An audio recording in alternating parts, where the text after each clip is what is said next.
ایک بزرگ ہیں حضرت مسلم بن عمر، وہ فرماتے ہیں کہ میں گھر میں بیٹھا تھا، مجھے خیال آیا کہ ہمارے محلے میں جو بابا جی ہیں قبریں کھودنے والے گورکن، تو ان کی زندگی گزری ہے قبرستان میں، تو میں آج ان سے پوچھوں تو صحیح کہ قبرستان میں کبھی عجیب شے بھی کوئی دیکھی ہے؟ کہتے ہیں میرے دل میں نہ اللہ نے بات ڈالی، میں چلا گیا ان سے پوچھنے کے لیے۔ جب میں نے سوال کیا وہ رونے لگے، کہنے لگے اب مسلم، میں نے ایک ایسی چیز دیکھی ہے اسے میں بھول نہیں سکتا، اور اس منظر نے میرا رخ اور کانٹا بھی بدل دیا تھا۔ پہلے میں بھی غفلت میں تھا، یہ میری ماں بہن بیٹی غور سے سن۔ وہ بزرگ فرماتے ہیں کہ وہ گورکن کہنے لگا، قبر کھودنے والا کہنے لگا میرا یہ پیشہ ہے کہ میں قبرستان میں 3-4 قبریں تیار رکھتا ہوں ریڈی میڈ، پھر جن کا کوئی مر جائے تو وہ آ کے مجھ سے قبر خرید لیتے ہیں، اس کی مزدوری مجھے دے دیتے ہیں قبر کھودنے کی، بس اسی پہ میرا گزارا ہو رہا اور زندگی چل رہی۔ تو وہ بابا جی کہتے ہیں قبر کھودنے والے کہ میں قبرستان میں 2 قبریں کھود چکا تھا اور تیسری قبر میں کھودنے لگا، اور خیال تھا کہ 3 قبریں کم از کم تیار ہو جائیں نا، پھر تھوڑا آرام کریں گے۔ تو جب تیسری قبر میں نے کھودنا شروع کی تو اس قبر سے مجھے تپش آنے لگ گئی، گرمی، میں پسینے میں شرابور ہو گیا۔ اس قبر کے کنارے پہ ایک چھوٹا سا درخت تھا، پودا، جھاڑی سی تھی، اس پر میں نے کپڑا ڈالا نا، تھوڑا سایہ بنا لیا، لیکن تپش آ رہی تھی قبر سے، میں حیران تھا، سیک آ رہا ہے قبر سے۔ تو کہتے ہیں جیسے تیسے اس قبر کو بھی میں نے مکمل کیا، تیار کر لیا۔ سامنے ایک درخت تھا تھوڑا ہٹ کے، وہاں اس کے سائے میں جا کر میں بیٹھ گیا۔ اب میں انتظار میں تھا کہ میرا گاہک کب لگتا ہے، یہی پیچھا تھا میرا۔ وہ کہتا ہے کہ اللہ کی عزت کی قسم میں نے دیکھا کہ 2 سوار آسمانوں سے اتر آئے، نورانی سواری پہ بیٹھے اتر آئے۔ ان میں سے ایک قبر کے سرانے کی، پہلی قبر جو کھودی تھی نا اس کے سرانے کی طرف، دوسرا پاؤں کی طرف کھڑا ہو گیا۔ وہ سر والا پاؤں والے کو کہنے لگا اس قبر کے بارے میں لکھو۔ اس نے کہا کیا لکھو؟ اس نے کہا مشرق و مغرب شمال جنوب میں 12 میل لمبی لکھ دو، 12 میل چوڑی لکھ دو، چاروں طرف 12 میل لمبی چوڑی لکھ دو۔ میں دیکھ رہا ہوں اس نے لکھ لیا کسی کاغذ، وہ دونوں پھر دوسری قبر پہ آ گئے۔ اس نے کہا اس کے بارے میں بھی لکھو۔ اس نے کہا اس کے بارے میں کیا لکھو؟ اس نے کہا چاروں طرف جہاں تک نظر جاتی ہے وہاں تک مسیح لکھ دو۔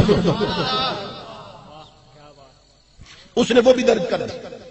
اب آ گئے تیسری قبر پر جس سے مجھے تپش آئی تھی۔ وہ کہنے لگا لکھو اس قبر کے بارے میں۔ اس نے کہا کیا لکھوں؟ اس نے یوں اشارہ کیا، اس نے یہ شہادت کی انگلی اور یہ انگوٹھا یہ دکھا کے کہنے لگا بس یہ شہادت کی انگلی اور انگوٹھے کا درمیانی فاصلہ لکھ دو، اس کا اتنا فاصلہ لکھ دو۔ اس نے وہ درج کر دیا۔ میں دیکھ رہا تھا، میرا رب مجھے دکھا رہا تھا، وہ جس طرح آئے تھے اسی طرح سواری پہ بیٹھے چلے گئے۔ اب قبروں کے حالات تو مجھے پتہ چل چکے تھے، اب میں منتظر تھا کہ ان میں کون کون آتا ہے۔ تو بابا کہتا ہے اللہ کی عزت کی قسم ایک جنازہ آ گیا، انہوں نے پہلی قبر مجھ سے خرید لی، مگر میں دیکھ کر حیران ہو گیا کہ اس جنازے میں صرف 4 اور 4 8 اور 9 بندے تھے۔ 4 وہ تھے جنہوں نے جنازہ اٹھایا ہوا تھا، 5 بندے ساتھ تھے، 4 5 ساتھ تھے، 6واں 7واں بندے ہی کوئی نہیں تھا۔ انہوں نے پہلی قبر مجھ سے خریدی، میں حیران ہو گیا۔ میں نے کہا یہ کون مر گیا جس کے لیے قبر خریدی؟ اتنے تھوڑے بندے آئے ہیں جنازہ پڑھ دے، وہ یہ کون ہے؟ انہوں نے کہا یہ ہمارے محلے کا سب سے غریب بندہ مرا ہے۔ یہ اتنا غریب تھا کہ اس کے جنازے کو کسی امیر نے اہمیت نہیں دی۔ غریبوں کے جنازے کون پڑھتا؟ غریبوں کے جہاں میں وقت بھی رک رک کے چلتا ہے، کبھی صبح نہیں ہوتی، کبھی شامیں نہیں ہوتی، تو ہم تو جنازے بھی ادلے بدلے میں پڑھتے ہیں کہ میرے مرے تھے تو یہ پڑھنے آئے تھے، اب ان کے مرے ہیں تو میں پڑھ جاؤں۔ غریبوں کے جنازے کون پڑھتا؟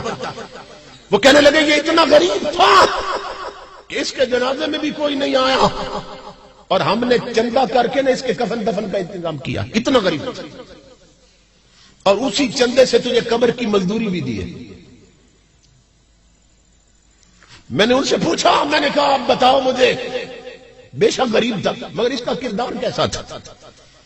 تو ایک بندہ کہنے لگا سون اللہ کی عزت کی قسم, یہ دولت کا غریب ضرور تھا مگر سجدوں کا غریب نہیں تھا, کلمے کا غریب نہیں تھا.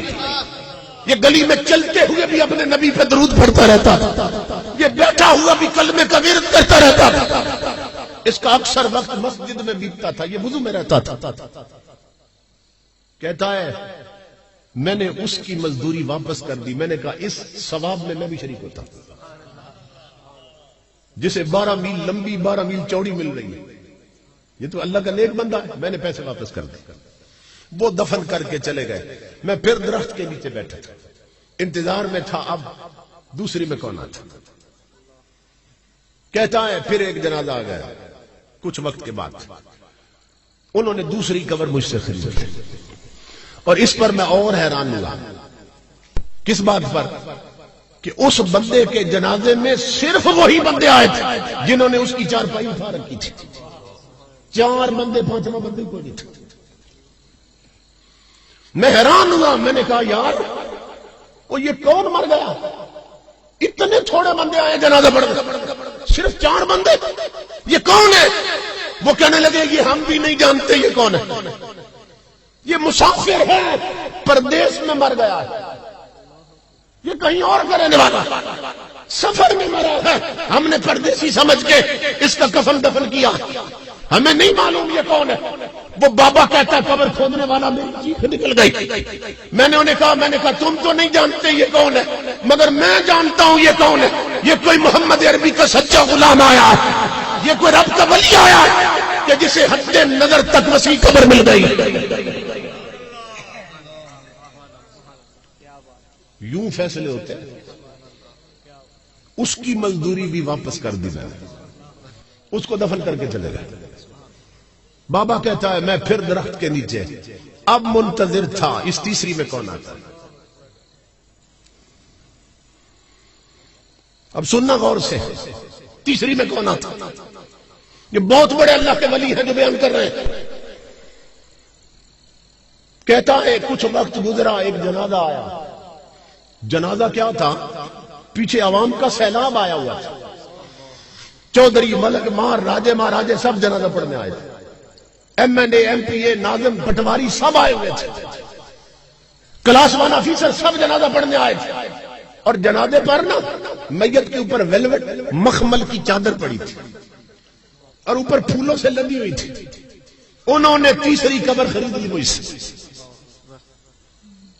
میں جنازے کی کثرت پر حیران ہوا اور ادھر قبر کی حالت میں حیران ہوا.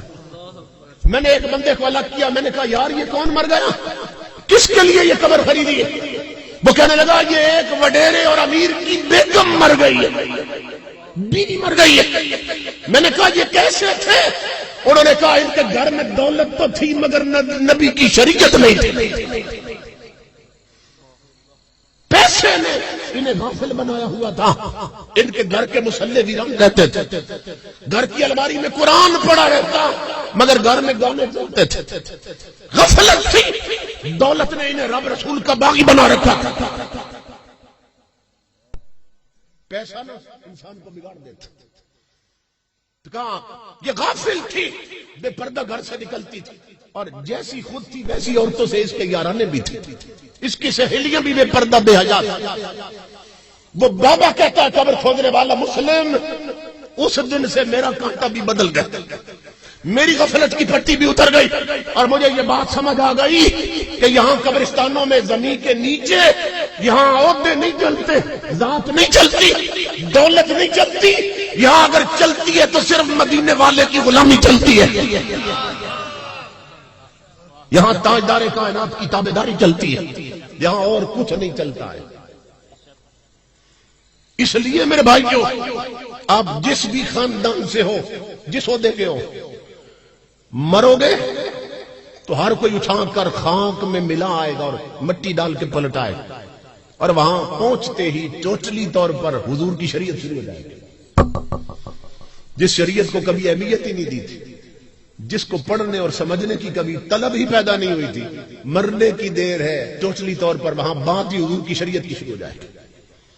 آنے والے زمین پھاڑتے آ رہے ہیں، آنکھوں سے شعلے نکل رہے ہیں، اور آتے ہی پوچھیں گے مر ربک، نہیں پوچھا تیری ذات کیا تھی، نہیں پوچھا تیری تعلیم کتنی ہے، نہیں پوچھا تیرے پاس عہدہ کیا تھا، یہ نہیں پوچھا تیرے ووٹر کتنے تھے، نہیں پوچھا تو الیکشن کتنی بار جیتا تھا، نہیں پوچھا تیرے بنگلے اور زمینیں کتنی تھی۔ آتے ہی جس کی تیاری نہیں تھی وہی سوال کر دیا، پلاٹوں کی تیاری تھی وہ پوچھے کوئی نہیں، انہوں نے کمپیوٹر کے کورس کیے تھے وہ انہوں نے بات ہی نہیں کی، بڑی تعلیم حاصل کی تھی، بڑی بڑی ڈگریاں تھی، وہ آنے والوں نے اس کے بارے میں کوئی سوال ہی نہیں کیا، اور جس سوال کی تیاری نہیں تھی وہی سوال کر دیا، مر ربک، بتا تیرا رب کون۔ اب کیا بتائے میرا رب کون؟ جس رب کی بندگی کے لیے حکے کا کش نہیں چھوڑا اور اس کے سجدے چھوڑ دیے، یہ کیسے بتائے میرا رب کون ہے؟ دارے میں تاش کھیلتا رہا، گپ شپ پہ بیٹھا رہا، ٹچ موبائلوں پہ بیٹھا رہا، ٹی وی پہ بیٹھی رہی مائیں بہنیں بیٹیاں کہ ڈرامے کی قسط نہ رہ جائے، مسلح ویران پڑے رہے، قبر میں کیا بتائیں گے ہمارا رب کون ہے؟